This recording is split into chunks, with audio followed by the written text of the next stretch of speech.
Welcome back to Listen and Learn English. I'm Liam and I'm joined by Sophia. Today we have a very special episode for our A2 and B1 learners. If you're looking to improve your listening and speaking skills naturally, you're in the right place. Thanks, Liam. I'm really excited about today's topic because it's something almost every student asks about. We always hear that the best way to learn is to talk to people. But what if you don't have a partner? What if you're at home by yourself and you want to make progress? Exactly, Sophia. Many people feel stuck because they think they need a teacher or a native speaker next to them 24/7.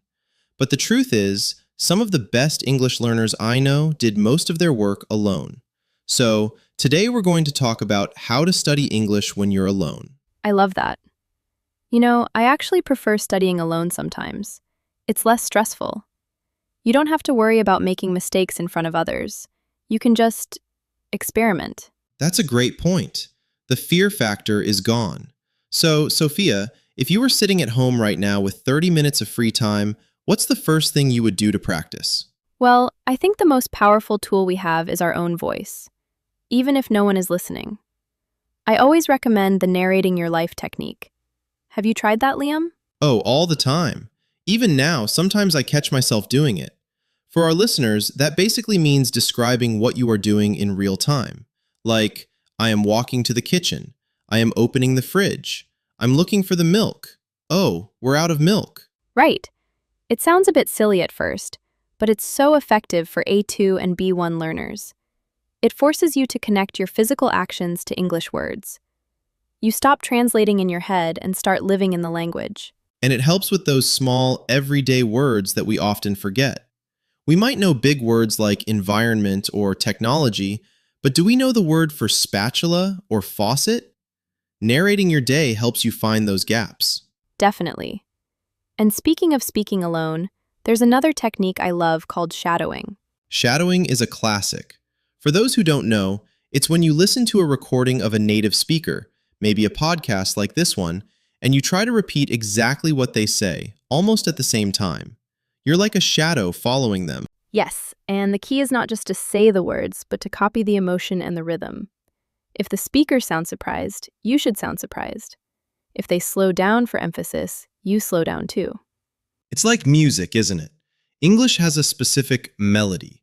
When you shadow, you aren't just learning grammar, you're learning how the language actually sounds. It's great for your accent. Exactly. And since you're alone, you can hit the back button 100 times if you need to. No one is going to get bored waiting for you to get the sentence right. That's the beauty of it. Now, let's talk about input, reading and listening. When you're alone, it's easy to just scroll through social media, but you can turn that into a study session too. Oh, absolutely. I tell my students to change the language settings on their phones to English. It's a small step, but it forces you to see English words like settings, privacy, and update every single day. It's about immersion, right?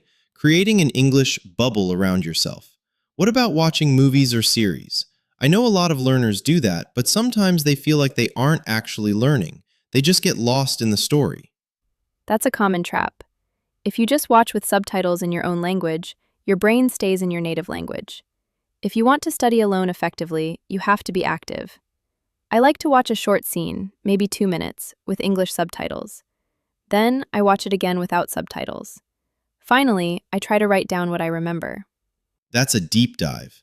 It's better to watch 5 minutes very carefully than to watch a 2-hour movie while eating popcorn and not paying attention to the words. Exactly. Quality over quantity. But Liam, what about writing? Writing can feel very lonely. How can someone improve their writing without a teacher to check it? That's where journaling comes in. I suggest keeping a one-sentence journal. Every night before you go to sleep, write just 1 or 2 sentences about your day in English. Just one sentence? That seems easy enough for anyone to do. It is. And the goal isn't to write a masterpiece. The goal is consistency. Over time, you'll find yourself wanting to write more. Today was good becomes, today was a productive day because I finished my project. You start to see your own progress when you look back at the pages from a month ago. I love looking back at old journals. You realize, wow, I didn't know how to say that last month, and now it's easy. It's a great confidence booster. Speaking of confidence, let's talk about the mirror technique. This is specifically for speaking. Ah, the mirror. It's a bit intimidating for some people. It can be, but looking at yourself while you speak English helps you see how your mouth moves. It makes you more aware of your body language. You can practice an introduction like you're meeting someone at a party. Hi, I'm Liam. I'm from London, and I work in education. It helps you own the language. You see yourself as an English speaker. That psychological part is so important. If you don't believe you can speak English, it's much harder to learn. So true. Now, Sophia, let's talk about mistakes. When you study alone, there is no one to correct you. Isn't that a problem? It can be, but we have so many tools now. Nowadays, you can use AI or grammar checking apps to look at your writing. But even without those, I think the best way to correct yourself is to record yourself. Record your voice? Yes. Use your phone to record yourself speaking for 1 minute about a topic, like your favorite hobby. Then, listen to it. You will be surprised at how many mistakes you can hear yourself making. You'll think, oh, I forgot the S on he walks. That's so true. When we speak, our brain is busy thinking of the next word. When we listen to ourselves, we can focus on the grammar. It's like being your own teacher. Exactly. It's about being observant. And I think we should also mention thinking in English. That's the holy grail of language learning, isn't it? How do we even start doing that? Start small. Don't try to think about philosophy in English. Start with your to-do list. In your head, instead of thinking in your native language, say, okay, first I need to wash the dishes. Then I need to call my mom. I find that helpful for reducing stress, too.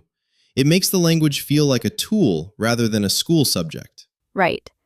English isn't just a book on your shelf. It's a way to process the world. Even if you're alone in your room, your mind can be an English-speaking environment. This has been such a great conversation. We've covered narrating your life, shadowing, active watching, journaling, the mirror technique, recording yourself, and thinking in English. That's a lot of homework for our listeners. But the best kind of homework. You can do it in your pajamas with a cup of coffee and no one is judging you. That's the spirit. Remember, the most important thing is to do a little bit every day. 5 minutes of talking to yourself is better than 2 hours of studying once a month. I totally agree. Consistency is the key to success. Well, I think we've given everyone plenty of ideas to get started. It's time to wrap things up. I hope everyone feels a bit more motivated to practice at home today. That brings us to the end of today's episode. We hope you found these phrases and stories helpful. If you enjoyed this, please give this video a like and share it with a friend who is also learning English. To make sure you never miss an episode and to keep your learning journey consistent, don't forget to hit the subscribe button and turn on notifications. Keep practicing, and we'll see you in the next one. Happy learning! Happy learning, everyone! Bye!